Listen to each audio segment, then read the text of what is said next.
Inilah klarifikasi Anthony Dos Santos, pemain Manchester United yang dikabarkan memiliki darah keturunan asal Nganjuk. Timnas U19 mendapatkan ejekan dari fans Vietnam. Tom Haye yang mendapatkan perbincangan publik karena diminati oleh dua klub asal Turki. Simak informasi selengkapnya sebagai berikut.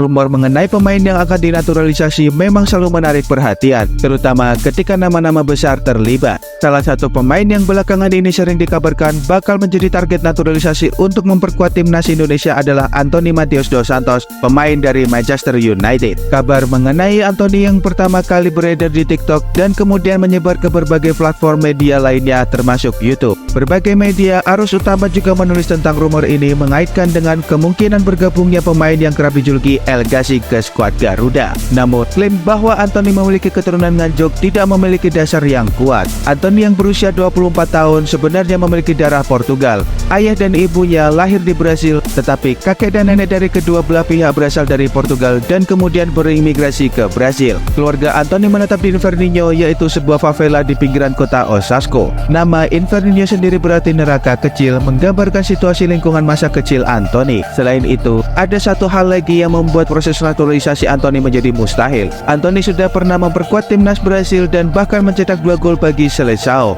Terakhir kali Anthony membela Brasil adalah dalam ajang resmi perempat final Piala Dunia 2022, di mana Brasil kalah dengan skor 3-5 melawan Kroasia. Menurut Statuta FIFA edisi 2022 pasal 9 ayat 2 poin C tentang perpindahan asosiasi, pemain yang pernah membela tim nasional di kompetisi resmi tidak boleh lebih dari 21 tahun jika ingin pindah federasi. Meskipun ada celah untuk naturalisasi Anthony, PSSI tentu harus mempertimbangkan kerepotan yang akan mereka hadapi dalam proses ini. Mereka dapat memetik pelajaran dari berlarutnya proses pindah federasi Martin Paes yang hingga saat ini belum ada kepastian apakah dia sebagai WNI bisa bermain pada putaran ketiga kualifikasi Piala Dunia 2024 mendatang. Sementara itu, Bung Ropan yang videonya dipotong oleh sejumlah akun penyebar kabar hoax ini juga mengeluarkan bantahan. Dalam kanal YouTube, Bung Ropan menilai bahwa kabar ini bohong belaka.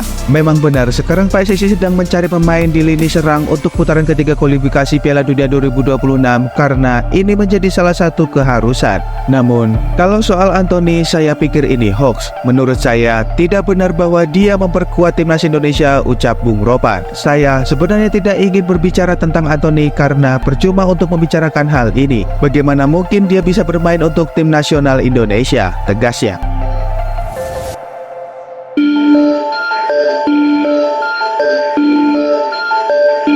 Di tengah sorotan gemerlap Piala AFF U19 2024, Timnas Indonesia U19 telah mengukir prestasi yang gemilang. Dengan skor sempurna di grup A, mereka berhasil mengamankan tiket menuju semifinal. Namun, seperti pepatah mengatakan, tak ada cahaya tanpa bayang-bayang. Timnas Indonesia U19 juga harus menghadapi ejekan dari fans Timnas Vietnam. Saat hasil pertandingan melawan Timor Leste U19 diumumkan di akun fanbase Asian Football, beberapa fans Vietnam tampak tak terima. Mereka meledek pasukan Garuda Nusantara, bahkan menyebut bahwa timnas Indonesia masih belum mampu mencapai level Vietnam dan Thailand. Seolah ingin menggugah semangat, salah satu netizen Vietnam berkomentar, timnas Indonesia tengah berusaha mengurangi jarak besar antara mereka dan dua negara terkuat di ASEAN.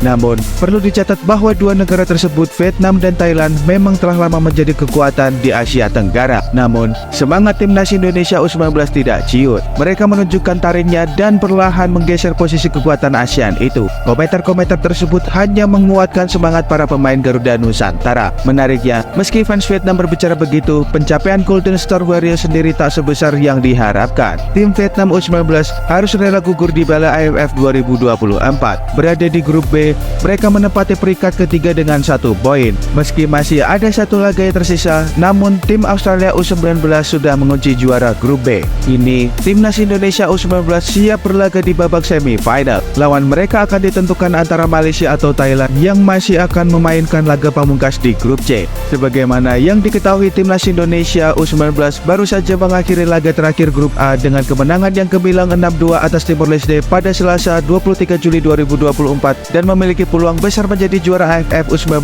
2024.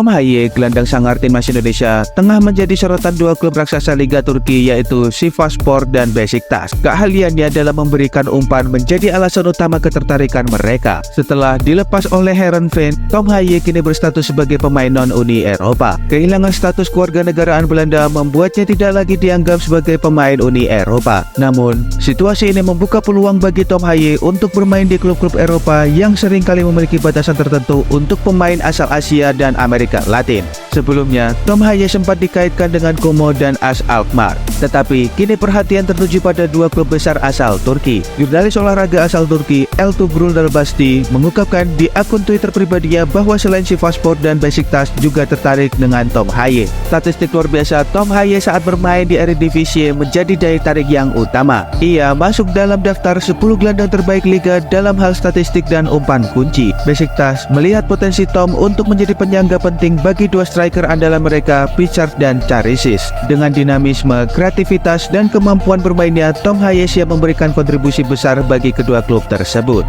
Itulah rangkuman berita terkini seputar Timnas Indonesia yang dapat kami sajikan. Tetap dukung Timnas Indonesia mendunia. Salam sepak bola.